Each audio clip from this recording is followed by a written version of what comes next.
উত্তরাঞ্চলে আগাম শীতের আমেজ। নাটোরে ভোরের প্রকৃতিতে এসেছে পরিবর্তন। হেমন্তের সূচনাতেই খেজুরের রস সংগ্রহে গাছিদের ব্যস্ততা শুরু হয়ে গেছে।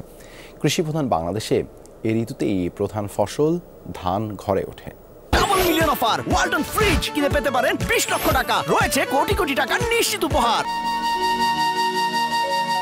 আজি হেমন্তের শান্তি ব্যক্ত চরাচরে, জনশূন্য ক্ষেত্র মাঝে দীপ্ত দ্বীপ প্রহরে, শব্দহীন গতিহীন স্তব্ধতা উদার, রয়েছে পড়িয়া শ্রান্ত দিগন্ত প্রসার, স্বর্ণ শ্যাম ডানা মেলি।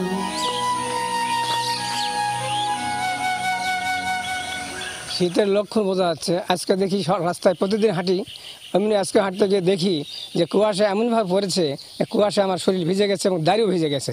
এই প্রথম নাড়ে দিয়েছি গাছে, এবারে হালকা হালকা শীত এই প্রথম দিনে অল্প একটু পড়ছে, তো এবারে অন্য সিজনের থেকে বোঝা যাচ্ছে এবার শীতের প্রভাব বেশি হবে এবং রসও বেশি হবে। মাঠঘাট সব কিছু ঢেকে গেছে, তো কুয়াশা দেখে মনে হলো শীতের আগমনী বার্তা, শীত আমাদের মধ্যে এসে পড়েছে।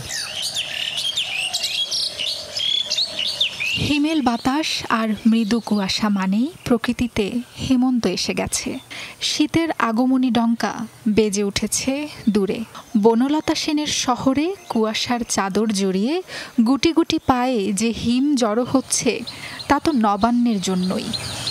এখন বর্তমান আবহাওয়াটা পরিস্থিতি এখন শীত শীত ভাব, সকালবেলা বের হলে আবহাওয়া কুয়াশা, আমাদের মাঠে যে ফসল পানিগুলো আছে এগুলা তুলতে একটু কষ্টই ভাব হয়। ঘন কুয়াশা পড়তেছে, নতুন ধান কাটবে, পিঠা বানাবে, খেজুরের রস দিয়ে সবাই আনন্দ ফুর্তি করবে, এটাই গ্রামের ঐতিহ্য।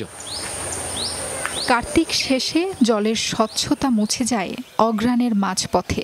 শীতের জড়তা জাপটে ধরে মল্লিকা, কামিনী আর শাপলাকে।